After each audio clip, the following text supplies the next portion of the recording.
Let me show you guys Jamie's blog. It looks super cool. She made the logo herself. She's so talented. She has a ton of blog posts up on cybersecurity competitions, amongst other things. Really informative, really in depth. Please check them out. And let me show you guys her placement in CTF time. This is for cybersecurity competitions, and her team is number 2 in all of Canada. It's insanity. So amazing.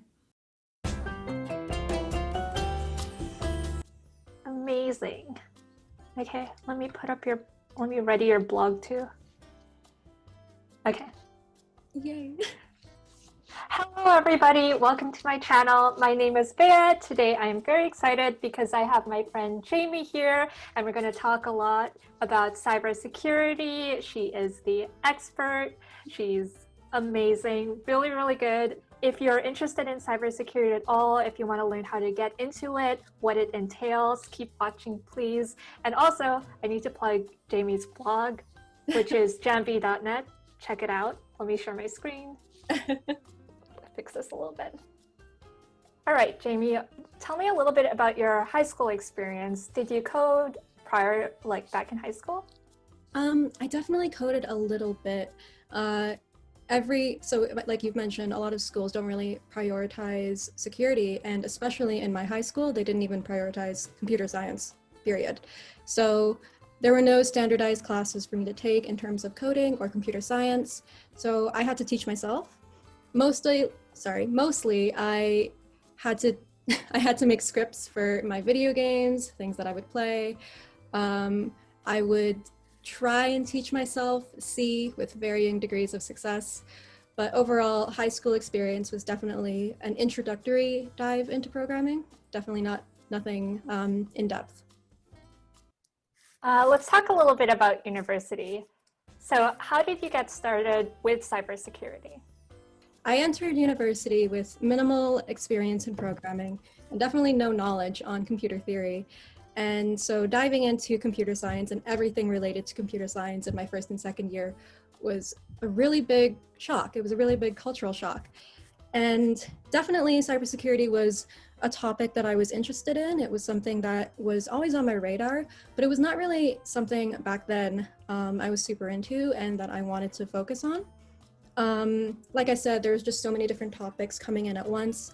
And it took me a really long time to figure out that cybersecurity was something that was worth doing because I tried to pay attention to a security con called DEF CON. And what was happening at that conference was a security challenge called a CTF. And in the CTF— What does it stand for? It stands for Capture the Flag. And essentially the way that they got that name was you would solve these hacking challenges. And in return for solving these hacking challenges, you would get a flag, which was proof of you solving that challenge. And yeah, there was a DEF CON CTF that was happening, and I saw this one team, which was at the time of me seeing that, they were like the first in the entire world, the best CTF team in the world. And I saw them competing, and I saw them just do all these crazy stuff with these challenges, and it was so cool. And I was looking at this conference thinking, I really want to get into that. And so that's how I started. That's so cool. What are the main cybersecurity competitions? Yeah, so like I mentioned, CTFs, standing for Capture the Flag, they are, you can kind of think of them as hackathons in a sense, where you can congregate with a bunch of, different companies or different communities, and you're told to focus on a specific goal. In terms of cybersecurity, obviously, this goal is hacking. And you're given a set of challenges, and it's almost like a Jeopardy. Is this individual or is this by team? You can typically do so with teams. The most popular security competitions are team-based, but there are CTFs that allow you to participate as an individual. I haven't seen too many though, so it's mostly team-oriented. But yeah, so CTFs, they're the main cybersecurity competitions, and they essentially allow you to hack for fun, literally hack. That's awesome, because I feel like there's this mistaken perception that anyone who's in software engineering or programs is a hacker and hacker. I mean, technically we do hack away. I feel like that definition has just been so skewed, but in terms of what the mainstream kind of media thinks of hacking, that's exactly what you guys do. So I think that's really awesome. Yeah. What are the cybersecurity competition categories? So there are 5 main categories. There are a few other different specialized categories, but they come and go, and so I don't really consider them mainstays. So the 5 main ones, there is web and web application, and that's like request smuggling, that's SQL injection. There's a lot that you can do with web exploits. Then there's binary exploits, or also called pwning, and that has to deal with like your classic Stack Overflows, stuff that deals with manipulating the lower level architecture of a computer. And then there's cryptography, and I think we all know cryptography. That's making sure your passwords are kept safe and secure. And forensics. Forensics is inspection of file systems and auditing code and auditing any sort of application and trying to see vulnerabilities in there. And finally, we have reversing, and that's taking executables or just taking completed applications and then reverse engineering them to their source code so that we can look at them. How much experience do you need to start competing? So that really depends on the competition that you are participating in. There are a lot of CTFs that are catered towards beginners. And so things like Pico CTF, Angstrom, I think there's a CTF called Seesaw, yes, Seesaw. And they are all CTF challenges and CTF competitions that have problems that you really don't need a lot of experience to start hacking away at. And so I would definitely take a look at those beginner level CTFs to start competing, because they don't really need you to know, all of the basics, all of the ins and outs of everything for you to start going at it. But if you were looking at maybe more established CTFs like DEF CON, like I mentioned, or a few other CTFs like Google CTF, they host one. I think at one point there was one hosted by Microsoft. I don't remember, it was a long time ago. Those are CTFs that you kind of need to have a good foundational basis for those kinds of CTFs, because they deal with more advanced level problems, and they don't really have warm-ups, I guess you could say, problems that a beginner could look at and not have a problem with. What are the core languages that you're going to need to start doing these competitions? So languages that I see often are JavaScript and Python and C. And obviously you're going to see all sorts of languages at play, but I recommend C simply because you really need a good foundational basis in how memory works and how you as a developer can manipulate memory. And obviously the best language for that is C. And Python is great for creating and automating scripts. And it's so easy to get into and create something out of it for your needs when you want to solve a competition or when you want to solve a challenge. And JavaScript, I would recommend if you were doing something with web exploits, because most web applications are going to deal with JavaScript one way or another. Oh, thank you. Yeah. How do you train? I play old CTFs. So there are some CTFs out there that still have their servers up, so you can still access their problems. Wow. And I wonder how much that's costing them. Oh, it's a question I ask daily. But they have these old CTFs that are still up and you can still access them. And obviously they're not for points anymore, but you can play around with the problems available and see how they work. And because these are past CTFs, you also have solutions that you can refer to if you're stuck and you kind of need some help. So I play around with a lot of old CTFs just to make sure that I'm on top of my game when it comes to new CTFs. How much time do you spend on average training? Oh, geez. On average, I would say I spend a lot. I spend, in a day, I can spend at least 8 hours. Wow. Obviously, if I'm busy, I'm not going to be spending all that much time training for CTFs, but simply because there's just so much in cybersecurity. There's so many different things that you can learn and so many different exploits that are coming out.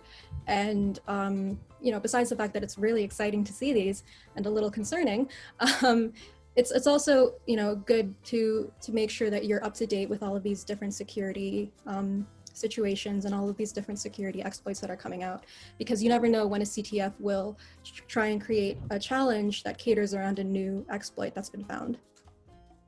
Cool. Have you ever participated in like a bug bounty? I have participated in bug bounties before. There have been there's a lot of companies actually that just offer their programs and applications up for people to see and pen test. It's all compiled in a website called HackerOne. And yeah, if you see, you'll just see like thousands of companies. I'm not exaggerating, just so many companies offering bug bounties or offering rewards for bug bounties if you find them. So there's definitely like a huge desire to get more people into cybersecurity, so that way we can make better, more robust programs. I think whoever came up with the idea of a bug bounty is just brilliant. So I know you do research as well. What does cybersecurity research entail? So this mainly includes looking at new applications or looking at new infrastructure and seeing what oversights have been made. A lot of the times developers, when they develop something, when they make something, they'll have a very linear state of mind in that I'm going to make this, and then the client will interact with it like this. And then they'll quite often forget all of these different edge cases that could happen. Like, what if my program receives this input? How will it respond? And typically, those edge cases are where the bugs happen. And that's where cybersecurity research really helps in making sure that all of those different weird scenarios are accounted for. So cybersecurity research is a lot of auditing source code and auditing new applications to make sure that any possible exploits or any possible breaches can be found. I feel like that's very different with how I would go about things, which is a lot of building. It's like, let's think about this. What are we going to create? Whereas cybersecurity is just all about trying to look for holes in everything that we create. Yeah, no, absolutely. Let's talk about cybersecurity interviews. I know you've done a few. Mm-hmm. So what does that entail? So they're largely similar to, general software engineering interviews. However, the technical process, the technical interview is, it does take a little different form. You do have your general algorithm analysis questions and all of that fun stuff, but you also have questions that are more geared towards how you view cybersecurity and what your knowledge on cybersecurity is. I've definitely had an interview where I was told to look through like this really big paragraph essentially of code, and I was told there is a bug in it. We're not telling you where it is, we're not telling you what it is, but you have to find that bug. And after finding that bug and patching it out and fixing it, they asked me if we left that bug in there. So if we didn't find this little bug, what could happen? What is the possibility of, how would the possibility of an exploit look like if we left a bug like that in the code? And that really tests your ability to see the outcome of a source program long before any possible consequences happen. Security interviews really want to focus on being proactive instead of reactive. So we want to make sure that we find whatever possible exploit could be found long before it's actually in public. So cybersecurity interviews, they definitely take a very interesting stance. They really want you to be vigilant in looking at code. They want you to be vigilant in assessing all of the different outcomes and assessing all of the different edge cases. Jamie runs an awesome blog called jamvi.net. Mm-hmm. She has like tons of blog posts now. You just started it. Yeah, I started it like 2 months ago. It's amazing. They're so interesting and it's so varied. She talks about different competitions or different things that she's finding. She's also like documenting her journey. Yeah, which is really cool as well on learning, because cybersecurity is a vast space and you were mostly focused on web exploits and now you're moving on to different things. So could you tell us a little bit about your blog? I'm sorry, I just got like really excited. Okay, yeah, thank you. Yeah, so janvi.net, that's my blog, and it's my way of documenting my journey with CTFs.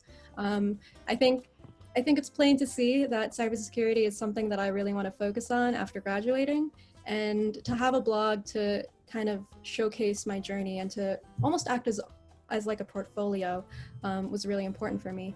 So janvi.net hosts a lot of write-ups. So those are my solutions to different past CTF problems, and they are mostly web-based. You'll notice that I would say like 90% of my exploits of my write-ups are web-based, but I'm starting to branch more into cryptography and binary exploits. I have a few posts in circulation, not about to be published, but they will be published soon, about some of my binary exploit challenges, and I'm really excited to share them. But besides those, they also host, my blog also hosts, I'm trying really, really hard to make security and computer science as a whole accessible to everyone, because a lot of the times people think hacking is like this weird black box that no one really thinks about and no one really talks about. But it's definitely not that, and it's definitely something that you can look at and access and try out for yourself. I really want people to be more conscious about their security, and if my blog helps them doing that, then awesome. It is. You're getting messages from people who are like just fascinated by your work. So I'm really excited for you. Do you have any tips for people who want to get into blogging? Yeah, absolutely. Document everything, like screenshots. Save your scripts, keep notes. If you're doing a CTF, for example, keep notes of the problem that you're doing, because that helps so much in the long run for compiling all of that and writing a really good write-up for it. You'll be surprised at how easily you can miss a lot of things just by not having a good screenshot to explain your points. So document everything and make sure that you leave no explanation behind. Love it. Could you tell us what you use to blog? I use Hugo, and I use Netlify to host. Nice. What is something you wish you could tell yourself 4 years ago? If I had the ability, I'd want to tell myself to be more open to different possibilities. 4 years ago, that was when I was a first year or maybe a second year, and besides being, overwhelmed with all of these different stuff in computer science, I just never considered security. And I don't know why. I thought maybe I would have done something else, okay, or I just didn't think it was worthwhile, or maybe it was something really intimidating, like I didn't know what was going on. I have no idea. I don't remember anymore. But I really wish I could have told myself back then, like, give it a shot. Like, you have a small interest in it, and the worst that could happen is you realize you're not interested in it. So, give it a shot. Just test the waters and see what happens. Same. I totally feel you. Yeah. What is something you're glad you started doing 4 years ago? Well, besides going to university, was there a point where you're like, maybe I should do something else other than uni? I genuinely thought I was going to go into an art school. I thought I was going to, Wow. yeah, I thought I was going to do some animation or something like that. I didn't think I was going to do computer science. I'm going to put it right here. Jamie, super talented. Super talented. I tried to ask her to do my comics instead.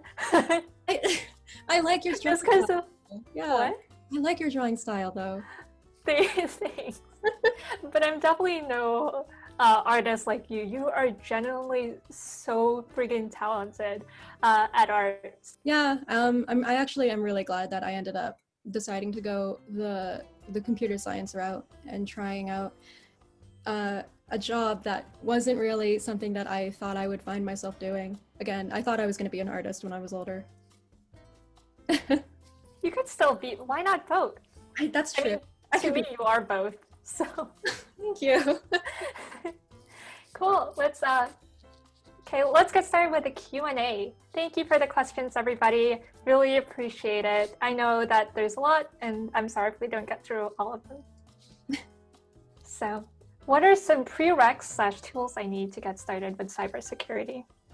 Yeah, so like I mentioned before, there are 5 main specializations, 5 main categories of cybersecurity in terms of the CTF. And depending on what category you really want to focus on or what category you want to get started in, the prereqs and tools will change dynamically based on that. However, something that I will recommend regardless of whatever you decide to do in cybersecurity is having a good knowledge in Python, simply because Python is so versatile and it can do anything. If you want to make a quick script, Python can do that. If you want to do something with operating systems, Python can do that. It has so many capabilities. So Python is really good. If you have a good foundation with Python, that's great when you get started with cybersecurity. Based on what categories you have, there are some different tools that you can use. So for web exploits, using a proxy server or a proxy service really helps, because a lot of web exploits deal with different things that you can do when you're dealing with the transmission of packets between two endpoints. So having a proxy server to stand in the middle and analyze the requests and analyze those packets is really good to help you understand what's happening under the hood. For binary exploits, I recommend a debugger like GDB or whatever debugger you decide to use, because the ability to step through code and to really stop and look at what variables are doing or what's happening with certain variables really helps understand how a piece of code is working and how they're doing stuff in memory. Because binary is mostly just a lot of exploiting how the stack works or exploiting how the operating system allocates variables and deals with memory. Having a good foundation with a debugger to really step through code is really, really useful. I can also recommend a decompiler, and those are things that will help you look at assembly code and then convert it to the actual source code. And that really helps, obviously, with just readability. And yeah, with forensics and reversing, the prerequisites I would suggest would be more into having an understanding of file systems. There's a lot of different reversing and a lot of different reversing and forensics challenges that deal with the manipulation of file systems and how you can hack into them, essentially. So having a good foundational basis in file systems and applications dealing with file systems is, I think, a really, really good way to get started with forensics and reversing. What books or courses do you recommend for cybersecurity? Well, there are a lot of security-related courses or pen testing-related courses out there. There's a huge resource of them online. Udemy or Udacity, like they have a bunch of different like ethical hacking courses, and I've tried a few. And those types of courses, they really give you a good, robust, jack of all trades, if you will, kind of knowledge in cybersecurity. But like I said, if you wanted to focus on a very specific category of security, like web exploits, it might be better to not do those courses and instead focus on the foundational concepts that web exploits or whatever category you decide on, how they build on those foundational concepts. So as an example, cryptography, that's all math. So having a really good foundation in number theory and information theory really helps you understand how the properties of primes and how the properties of different numbers help in creating cryptographic algorithms. With web exploits, like I mentioned, internet computing courses, anything that tells you about the network, anything that tells you about how the internet works, those are great courses to help you with web exploits. And with binary exploits, that's all low level. So that's the name of the game. Anything that can teach you about operating systems, any course that really helps you look at the lower level architecture and see how a computer works at the gates level, that's really going to help you with binary. So I recommend those foundational courses. If you have any courses like that in your university, definitely try those out. Where do you think I know that everyone can start anywhere depending on their prior experience, but for someone who's like an absolute beginner, where do you think they should start out?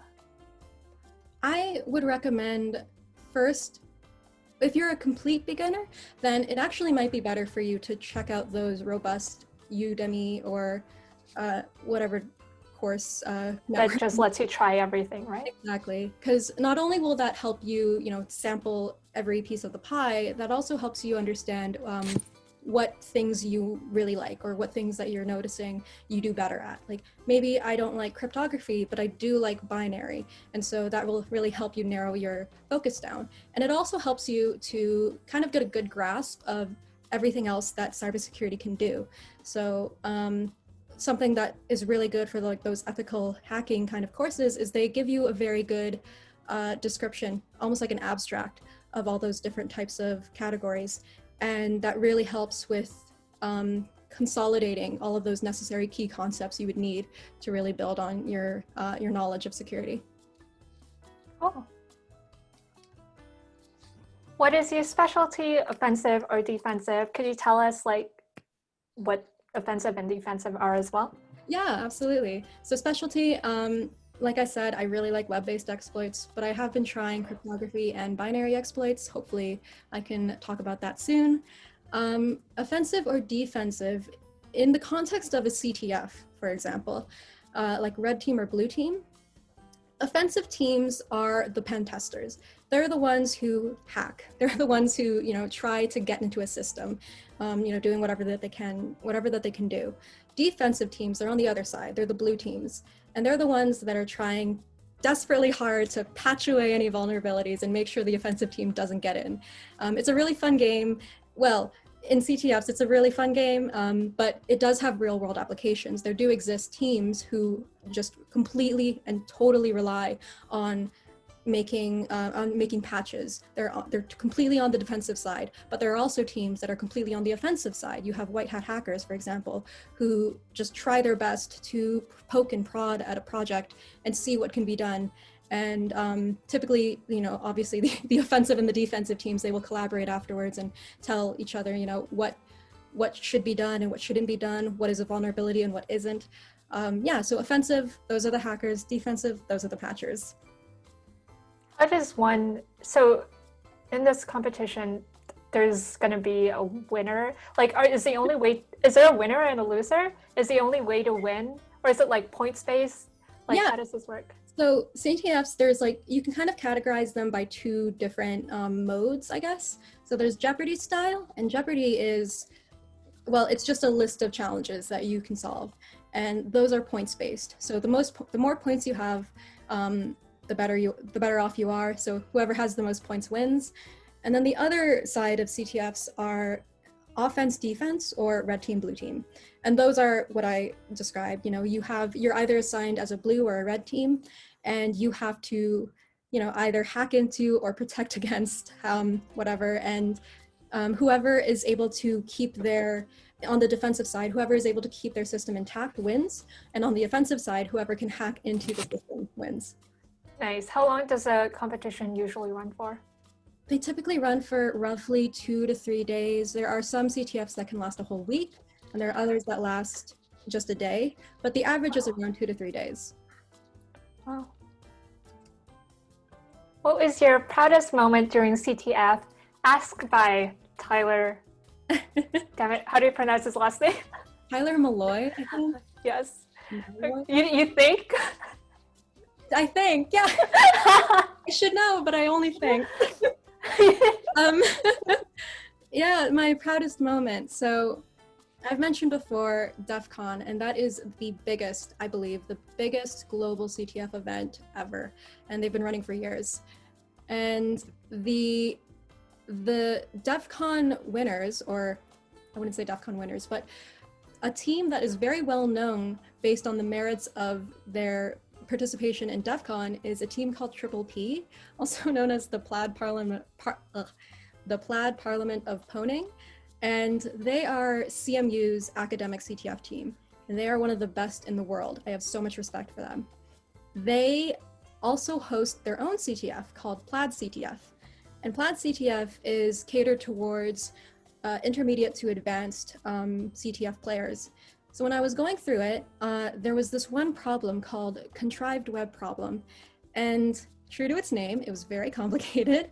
And it had so many different layers to it. There were so many different things that contributed to the vulnerability that was in this problem. And at the time, I wasn't really super secure with my skills in security, ironically.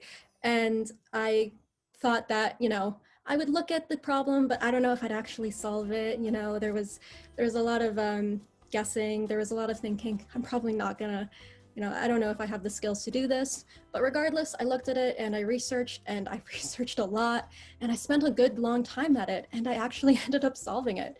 Yeah, the CTF, the challenge in question, like I said, it's a really, really complicated thing. Like you basically have to have a server talk to another server, and that server talks to another server, which then emails you the flag, which emails you the solution. There's a lot to it, but I'm really glad that I actually ended up taking the time to research and figure it out, and getting that email in my inbox of the flag was probably the proudest I've ever been. Oh my God. Yeah. I'm so happy for you. I feel like a proud sister. Yeah, that was a really good time. I'm really happy. It must have felt so good. This was a capture the flag base or Jeopardy style based? It was a Jeopardy style, yeah. It's really cool. Oh yeah, because it's points based, and there were like a list of like different things to do. How many questions are there normally, or not questions, challenges? It depends on the people making the CTF. So Plaid CTF, there was a good mix of different challenges, but there was another CTF I participated in called Hacktivity, and Hacktivity is mainly web.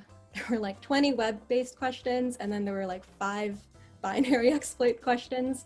You're definitely going to see, enough to work through, enough to spend a few good hours on, but it wildly varies the amounts of questions that you'll see, depending on the CTF. Cool. How do you choose your teammates?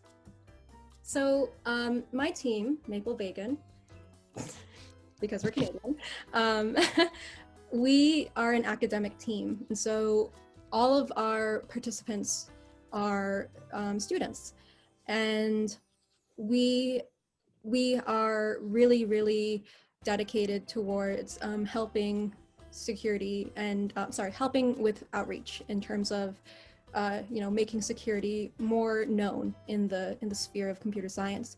There are other there are other teams that basically release like a calling card or a poll essentially asking for teammates. There's a lot of teams where their members are all around the globe and they actually haven't met in person. And that's because CTF teams, there's really no requirement to where or how you meet them. And there's a lot of people that just, one day they meet up on Discord and then they decide to make a team. But for me and for other universities, we made an academic team. And that was through finding students who were like-minded about security and actually going through and making a team. Cool. I can't believe it's over. Yeah.